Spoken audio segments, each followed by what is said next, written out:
Hi and welcome back to Cheeky Crypto. Today, guys, we're going to be jumping back down into the charts for XRP. Some interesting things have happened here, some invalidations, some new structures, and so I've kind of deleted off the analysis and we're going to start again here, taking a look at what the new data is suggesting for us. As I get into this video, if you find it useful and informative, hit the like button. I really do appreciate that. If you happen to be new to the channel, why not go ahead and subscribe, tap the bell, select all notifications, and in doing so, you will be kept up to date with everything that we do here at Cheeky Crypto. If you have not yet joined us in Discord, links in the description down below. Fantastic community talking crypto 24/7. It's completely free and I don't think you'll be disappointed by what you find down there, so why not go ahead and check it out. Right, let's get into this. Right, so we have XRP paired up with USDT. We're on the hourly chart and Binance is our data source here.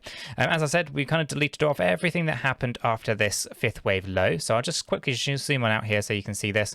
We basically have these five waves coming down. Okay, it's actually a bigger ABC structure, but we have an impulsive structure just here with five waves lower. This could basically be considered a kind of running flat correction or something, not running flat, but a flat correction. Basically, it's a 335 correction, which is an ABC move. Okay, so we have that structure coming on down. It's basically a larger A wave on a bigger time scale, and I'll get into that in a moment. But basically, we finished down with this impulsive structure hitting that fifth wave lower. And then we, of course, come down a little bit lower here into this move, and then we start to see a lot of choppy moves coming back up. Effectively, this is a B wave higher that should actually also be an A, B, C on a larger scale, and I'll go through what that looks like in a moment. But essentially, it's these micro movements that are getting rather difficult to read.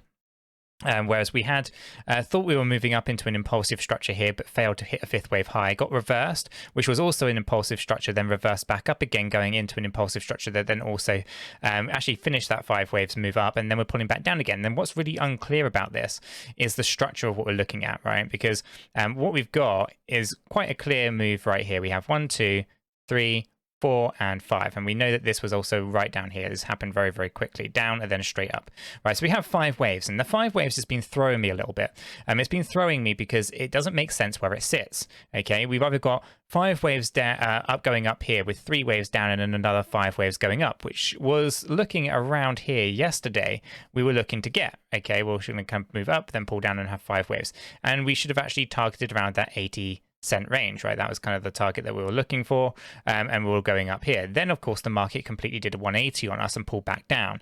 So invalidating the idea or the concept of this being a five-wave count, it means that this five wave here, these five waves that we had going up, is a really critical point for us, and we need to figure out why we have this pattern here and what this might mean, because it's an odd place for it to be. It doesn't necessarily sit with a bigger, grander scheme of things that are going on. Specifically, when we have that bigger play, which is a large A, B, and C, right? And this B wave might actually come down here. We'll go to that in a second.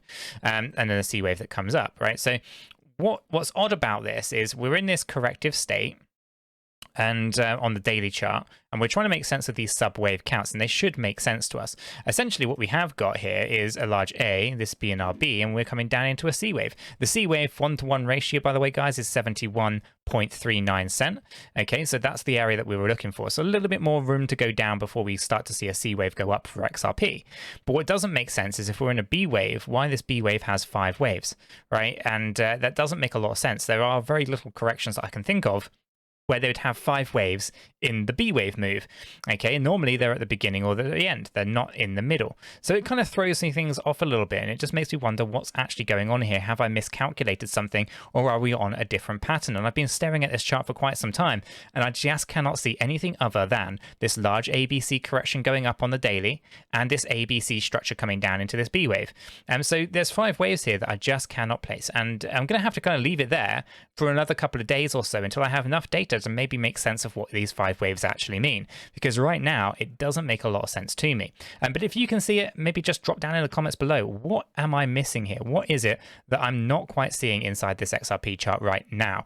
Let me know in the comments. I'm really interested to know what it is that these five waves are representing, because I cannot see it for looking right now.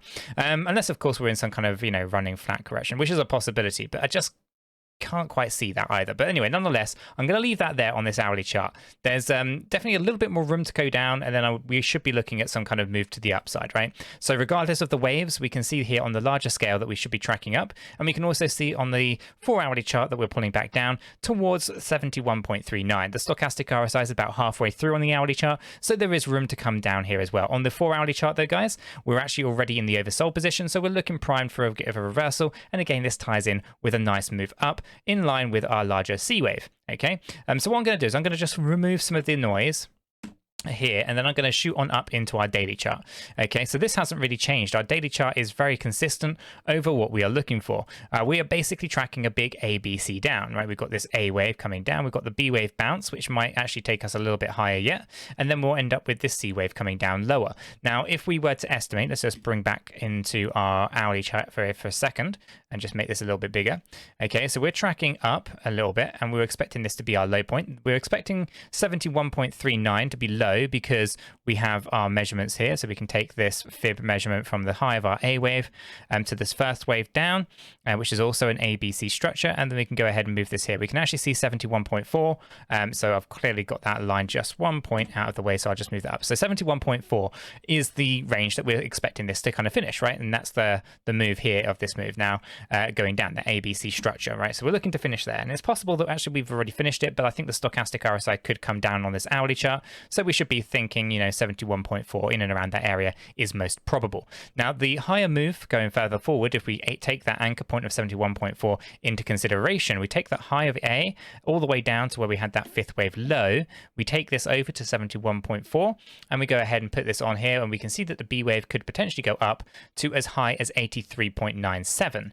Okay, that would be our C wave of the sub-wave count for our B wave on the daily chart. Okay, so that's a lot to take in, but essentially what we're doing here is we're going to pull back down potentially to 71.4, and then we move up to about 83.97. Okay, that would be a C wave, and it should be an ABC structure or potentially even a 5-wave structure. Okay, so we'll be looking at either an ABC move, something substantial like this, or we'll be looking at 5 waves going up. Either way, we'll move up to about 83.97 in my opinion. Okay, so now if I come back up into our daily, and I bring this back down, what are we actually tracking here? Well, we're tracking potentially a pretty interesting kind of move coming down, right? This is an E wave low on the daily chart. The daily chart consists of the ABC move for this E wave. Okay, that's exactly what we would expect to see. If we move this up to that 83.9 cent, okay, this B wave going up to 83.9 cent, then we can predict out where we are likely to go with our C wave low. Okay, so we take this, we move this over to 83.97, and we can see that our E wave has the potential to actually stop at 61.45. That could be our C wave low. We can overwick, we can go a little bit deeper than that. It's possible that we go down to about 57 cent. That would resonate incredibly well. So I'll actually move the E wave down there. I'm going to put it down at 57 cent would basically mean bouncing from our trend line. Our trend line, of course, if I zoom this out a little bit, is our our Elliott wave triangle. Okay, so we've kind of got the A wave, the B wave, the C wave, the D, and this is the E wave. And this will be the last point before we actually start to see some major capitalization to the upside, where we actually start to see XRP move quite rapidly to the upside, and it should be impulsive in its nature. Okay, so for the most part, that's kind of what we're tracking, right? A little bit hard to read on the hourly, but the macros are pretty clear and pretty consistent. We are looking at this ABC structure. We're looking for anywhere between, I'm going to say this now, it seems pretty clear to me, anywhere between 57 and 61 cent. Okay, that seems to be the low point. I was saying prior to this that we were looking at around the 50 to 60 cents. So this is a little bit more refined, 57 to 61. That's going to be the area that I want to be focusing in on, and then we should be getting reversals from there. Now, if I zoom on out of this, if we take a look at the bigger structure of everything that's going on, let me just get rid of the stochastic RSI for a sec. I've brought this up a couple of times, but basically this is the B wave. Okay, so triangles such as this Elliott wave triangle that we've been plotting here for XRP, they can only appear in a wave B or a wave 4, they cannot appear anywhere else. Okay, so if you start seeing, A, B, C, D, E's, and they represent a triangle, chances are that they have to be in a wave B or they have to be in a wave 4. Okay, so the fact that we have a lot of overlap going on with everything this side for our A wave, we know this is not an impulsive structure going up, therefore this is not a wave 4. And therefore, this is going to lead us into a wave C afterwards. And then a 1-to-1 ratio with our A and our C, that would basically put us moving out to $9.97. I said this quite a bit, so you guys should be familiar with that by now. But again, we've got a lot of resistance that we might be meeting on that journey, right? The 618, the 702, and of course the 786 are all going to be key areas for us and that we're going to want to keep an eye on. Okay, so if we take a look at these things and we just highlight those, and we'll drop that in there, right? So basically $3.20, $4.11, and $5.28. Okay, those are the key areas that we want to kind of be keeping an eye on. Ideally, we don't want to get rejected from those. We want to push all the way through. But I would imagine that this move to the upside is going to be impulsive in its nature. And, we might find rejection from the 618 temporarily, or we might get rejection from the 786 temporarily for a fourth wave retracement before we actually go up and finish off with the fifth wave hitting our 1-to-1 ratio. Ultimately, this entire structure on this weekly chart, because it's really a weekly play, but I'm just drawing it on here on the daily, essentially actually is a 3-3-5 structure. Okay, so basically it's a pretty much a standard corrective pattern. There's nothing impulsive about it on the grander scheme of things.